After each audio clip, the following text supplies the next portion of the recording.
Gold and silver didn't just move recently, they went vertical and then they fell off a cliff. These are assets that people think of as stable, even boring, yet we saw double-digit moves in a single day. Gold and silver falling sharply from their record highs. If you weren't watching closely, you could have missed thousands of dollars in price swings almost instantly. And that kind of move should make every investor pause and ask one simple question. What just happened? The key thing to understand is that this wasn't random and it wasn't a glitch. What we just watched was a textbook market feedback loop in real time. Prices surged, attention followed, money rushed in, and once the momentum cracked, the exit happened fast. And once you really understand how that loop works, you'll never look at gold or silver the same way again. Now, over the past year or so, gold and silver didn't just rise, they went parabolic. And it wasn't only the metals themselves. The ETFs that were tied to gold and silver moved even faster, and in some cases far more aggressively. So in this video, I'm going to break down what actually pushed prices straight up, why the drop was so sharp and so violent, and the hidden forces that most investors completely missed when they buy metal ETFs. No hype, no gloom and doom talk, just what matters if you actually care about protecting and growing your money. Hi, I'm Greg Hardy and welcome back to the channel and thank you for being here. We cover all things personal finance, investing, and building a secure financial future. So if you're serious about taking control of your money and learning something new every week, make sure to subscribe to the channel and like this video. It really helps the channel out and gets this information to more people who need it. Thank you. This rally didn't happen because of one headline or one event. It happened because several big forces lined up at the same time. Inflation fears started creeping back into the conversation, rate cut expectations quietly returned, and global uncertainty picked up again. On their own, none of those are unusual, but when they all show up together, that's when markets move fast. At the same time, the narrative around the US dollar began to shift. When investors start to believe the dollar may weaken, they naturally look for assets that hold value outside of paper money. That's where gold and silver come back into focus. These metals have a long history of acting as a hedge when confidence in currencies and financial systems starts to wobble. And if you're new to gold and silver, they thrive in that environment. When people think rates may fall, the opportunity cost of holding metals drops because you're not giving up as much yield. And when the dollar weakens, metal prices in dollars tend to rise even faster. Put those two ideas together and you create a powerful tailwind that can push prices higher in a hurry. Once that momentum starts, it feeds on itself. Rising prices attract attention, attention attracts money, and money pushes prices even higher. That's how you go from a normal uptrend to a parabolic move in a short period of time. The rally wasn't irrational, it was the result of alignment. But alignment like that can be fragile, and when it breaks fast. Here's where things really start feeding on themselves. Markets don't move in a straight line, and they don't move on logic alone. They move on momentum, attention, and human behavior. Once a trade starts working, it creates confidence, and confidence is fuel. It pulls in more buyers simply because prices are already going up. It usually starts with price action. Gold and silver begin climbing, and that move becomes the story. Financial media picks it up, charts start circulating, and suddenly metals are back in the spotlight.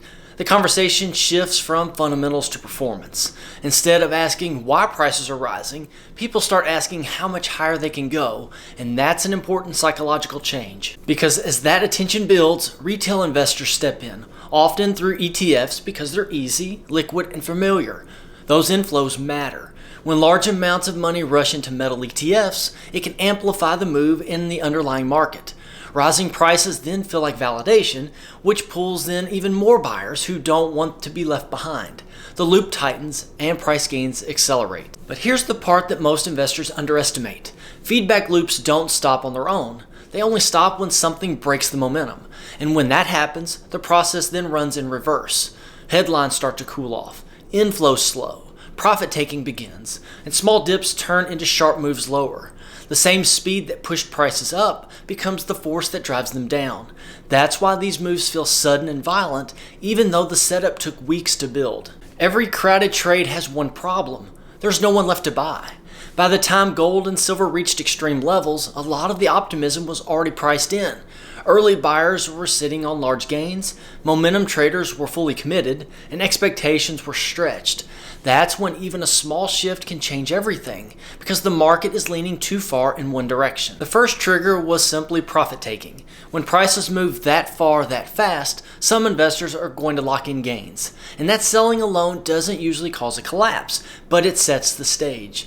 At the same time, the US dollar began to strengthen, and that matters more than most people realize. Gold and silver are priced in dollars, so when the dollar rises, it puts immediate pressure on metal prices. Interest rate expectations also started to shift. Even a subtle change in how the market views future rates can hit precious metals quickly because they don't generate income.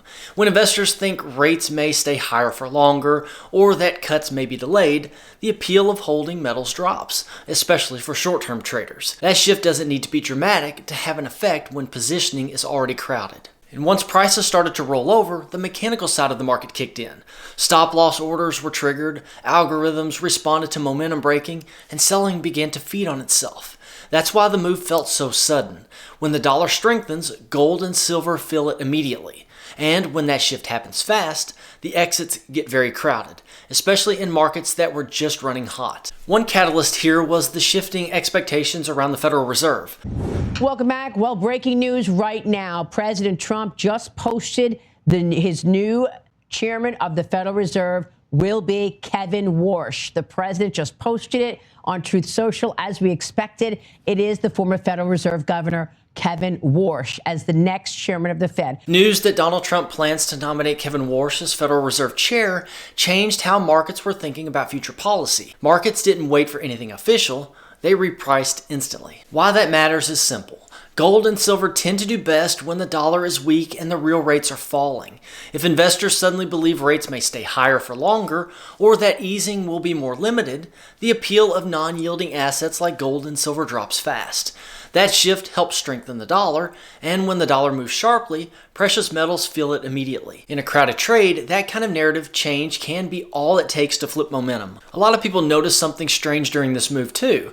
The ETFs that were tied to gold and silver swung even more than the metals themselves. On the surface, that feels backwards. If an ETF is supposed to track the price of gold or silver, why would it move more violently?